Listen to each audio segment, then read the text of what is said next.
I wonder if you made the right choices last time. Let's see what you'll do today. Hey everyone, welcome back to Game Center Crown. I detect a malfunction in my program. And Chloe's back on her bullshit. This is worrying. But also, my name is Joy, and this is very obviously Detroit Become Human. Chloe will keep mentioning a malfunction in her program and become a little more cautious about how we go through the motions here in our game. So, for example, she was wondering what choices we'll make today and wondering if we made the right choices last time. And she'll have kind of more phrases like that to say as we progress. And speaking of, let's continue. And I believe today we are going to meet Elijah Kamski, the inventor of androids. Yes, we are here with Hank and Connor. Hank is a friend.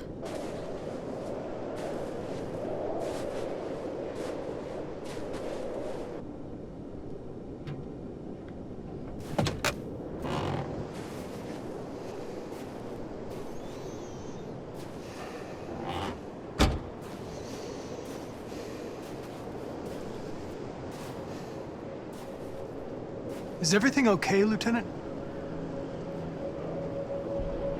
Chris was on patrol last night. He was attacked by a bunch of deviants. Said he was saved by Marcus himself. Was Chris okay? Yeah, he's in shock, but he's alive. What the hell?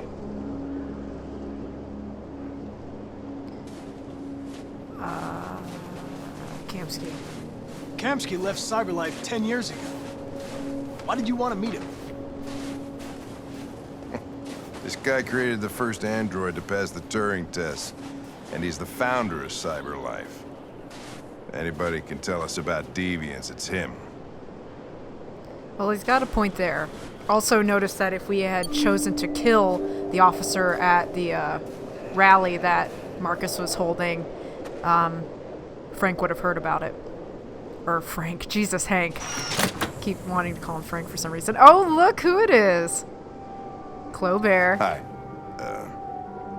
I'm Lieutenant Hank Anderson, Detroit Police Department. I'm here to see Mr. Elijah Kamski. Please, come in. Okay.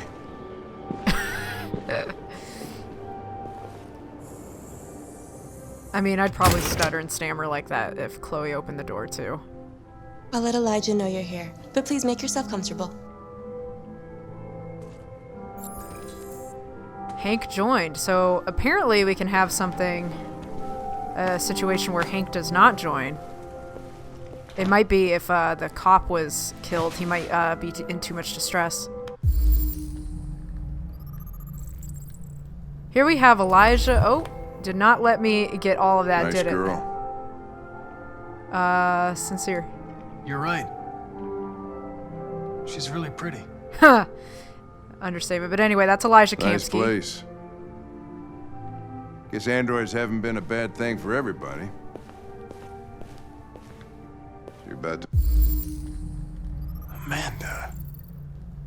So, here we have Elijah Kamski, AI graduate at University of Coleridge, and Amanda Stern, AI professor at University of Coleridge, born in 78 and died in February 23rd of 2027. This game is taking place in 2038, I believe. Curious. We've met Amanda. Wonder how that is. And Elijah was born in 2002. Meet your maker, Connor.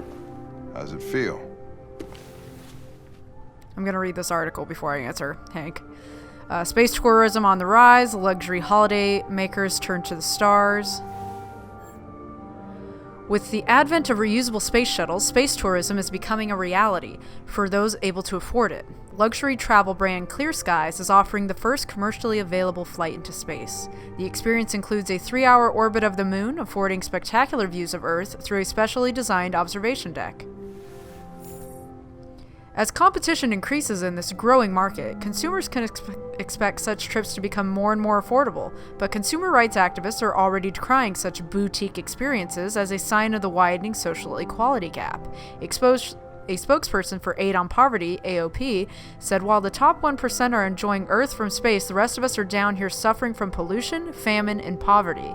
Clear Skies was not available for comment, but the new slogan for their spacefaring holidays looks increasingly apt: get away from it all.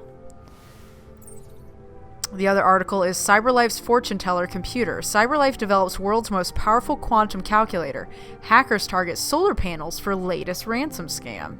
I could totally see that becoming a thing. CyberLife has unveiled a new quantum supercomputer capable of exaflops, 1 billion operations per second, the equivalent of several human minds in a single machine. The computer was specifically designed to analyze vast data from various sources and generate predictions. Philip Seymour, CyberLife's director of futurology, oh Jesus, that's so pretentious, is highly confident. We've been testing for a while, and the results are going to wow people. The computer will be used to calculate the probability of mass extinction events, such as aggressive alien invasions or global climate disasters like meteors or superviruses. The computer can then help us to anticipate and prepare for such calamities, ensuring humanity is never caught off guard. Despite doomsday predictions from those fearful that AI is gaining too much influence already, many experts are hailing this as a quantum leap in applied artificial intelligence. Get it? Quantum leap, because quantum computing? Do I answer Hank now? Indifferent. It doesn't raise any existential questions. If that's what you mean. Sometimes I wish I could meet my creator face to face. You've met your mother and father, haven't you? I'd have a couple of things I'd want to tell him. Oh, you mean God. Okay, You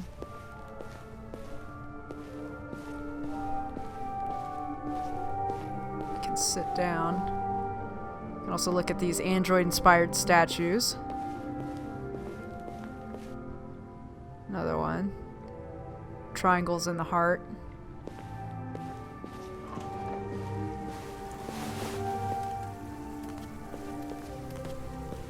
Elijah, we'll see you now. So we spent all that time kind of up and about, but we could... Wow, we're a lot taller than Chloe, but we could have sat down. And you'll see there Kamski? are other Chloes here. In fact, Just a there moment, please. are exclusively Chloes here. And there's Elijah Kamski in his indoor pool.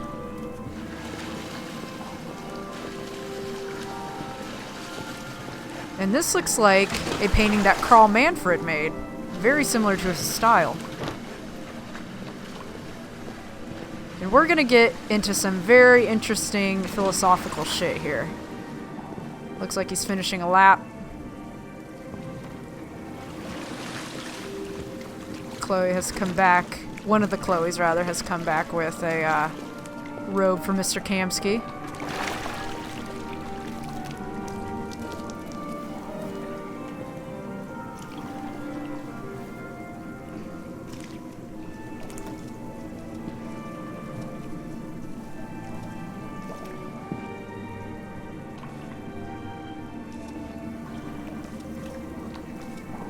I'm Lieutenant Anderson.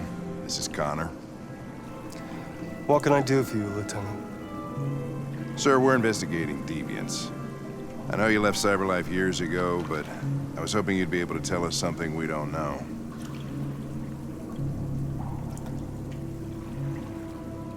Deviants.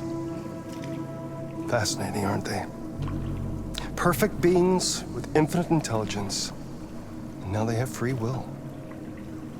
Machines are so superior to us. Confrontation was inevitable. Humanity's greatest achievement threatens to be its downfall. Isn't it ironic?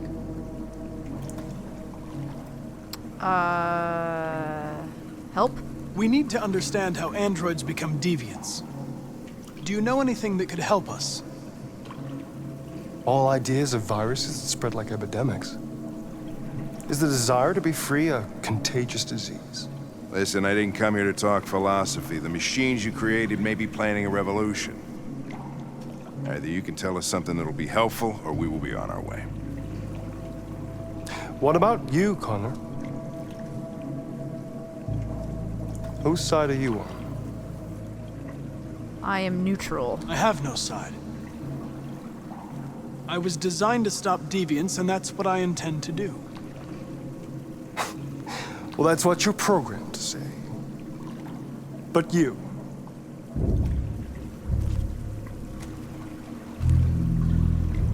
what do you really want? I don't want anything. I am a machine. Chloe?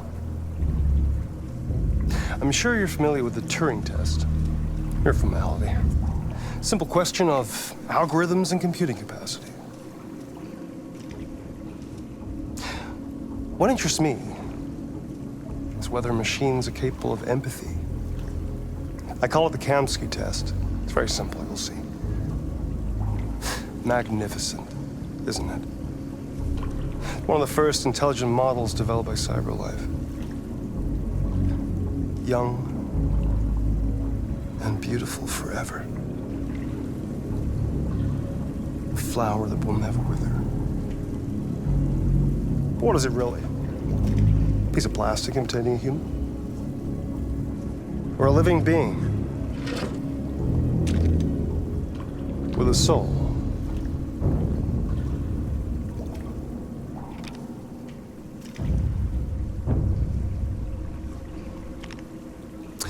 It's up to you to answer that fascinating question, Connor.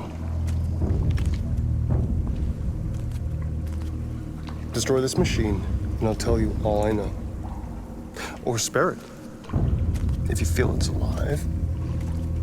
But you'll leave here without having learned anything from me.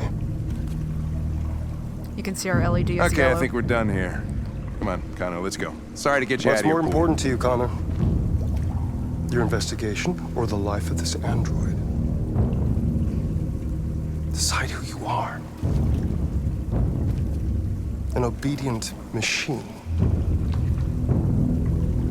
Or a living being endowed with free will. That's enough. Connor, we're leaving. Pull the trigger. Connor! Don't! And I'll tell you what you want to know. We're not gonna shoot. Our software instability went way up. Fascinating. And we have a red LED. CyberLife's last chance to save humanity is itself a deviant.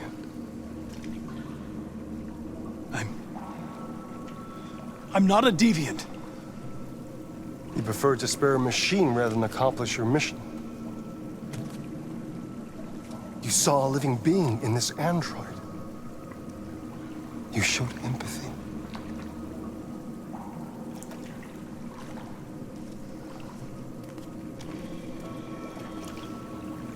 A war is coming. You'll have to choose your side. Will you betray your own people or stand up against your creators? What can be worse than having to choose between two evils? Let's get out of here.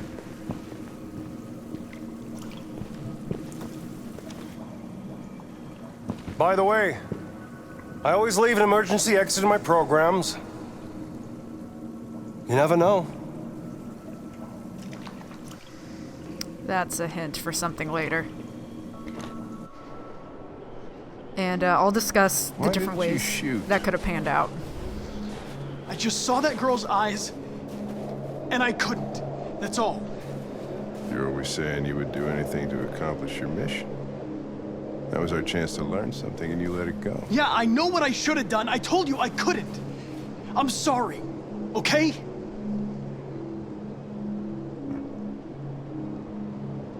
Well, maybe you did the right thing. Yeah, it boosts Hank's favorability towards us way up when we do that.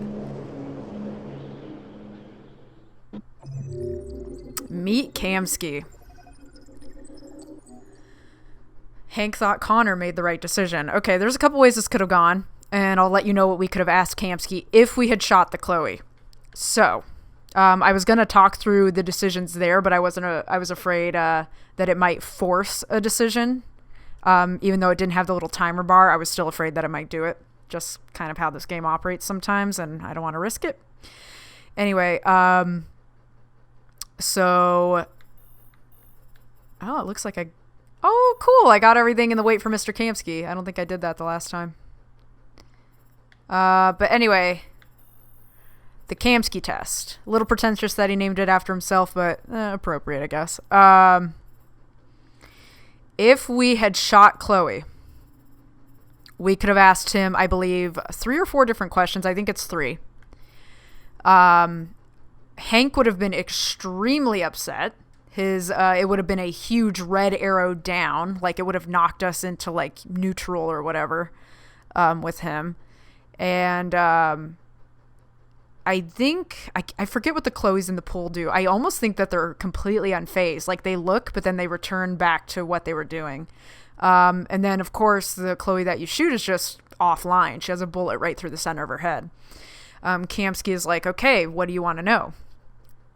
He said, failed the Kamski test. What would you like to know? And he gives you an option to ask about 3 things. He gives you the chance to ask about RA9. What is it? You can ask him where Jericho is, and he'll tell you. And God, what is the 3rd thing? It's RA9. It's a philosophical question. And I remember the answer being kind of lackluster. He kind of answers your question with another question. I'll put up the question and the answer here if I find it's particularly relevant. But anyway, if you ask him what RA9 is, he says it's a myth that androids came up with to describe the first deviant machine among them. And he thought it was really interesting that androids essentially created their own mythos and their own god to look up to as a way to cope, similar to humans do. And then when you get done with that, he says, an interesting question, but perhaps not the one you should have asked. The one you're supposed to ask is, where's Jericho? And what's interesting is he brings in another Chloe who transfers the key to Connor through his hand, similar to how Marcus awakens other androids. So one of his own machines is a deviant, or at the very least has a key with which to access Jericho. And it's killing me that I'm not remembering that last question that you can ask him. But again, at the end of that question, that's very philosophical. He says, a very interesting question, Connor, but perhaps not the one you should have asked. And then when you walk away, he gives you the same spiel about a war is coming and you'll have to choose which side. But I don't think he says the line about how terrible it is to choose between 2 evils. But anyway, those are the options that we could have had for dealing with Mr. Kamski and his Kamski test. And I believe when we leave, Hank is just furious that we shot the Chloe. He's like, he'll do anything for your investigation, But very interesting to note that Amanda supposedly died about 10 years ago, and yet we're still meeting with her. Very interesting indeed. But we only completed about 60% of that, obviously, because we didn't take the other path. Our software instability is a big question mark once again. Public opinion is supportive. Hank is a friend still. And Amanda is still trusted. That's good. We need to have her on our side. So I actually think that's going to wrap it up for today. I know it's a little bit shorter than usual, but it's a big episode with a lot of questions. And I actually want to continue. And I think, yes, that we're going to pick back up with Marcus, but I actually want to go to the main menu and see if our Chloe has anything to say. I really like talking to you. I hope you don't mind. No, of course not. But I do wonder if she would have acted way differently when we came back if we had shot one of the Chloes. I have never shot the Chloe in one of my playthroughs. So I have no idea what she does when you back out. And I think, honestly, if I let Chloe idle for a while, she'll, just come up with more shit to say. She likes quoting philosophers. She likes giving random tips, or not tips, but just trivia kind of information. But there will be a point where she stops us when we go to continue the game and is like, are you sure you want to continue? Maybe we should just leave things the way they are. But anyway, That was meeting Mr. Kamski, and in the next one we'll pick back up with the Android Revolution with Marcus. So thank you guys so much for joining me, and I hope to see you next time. Later, y'all.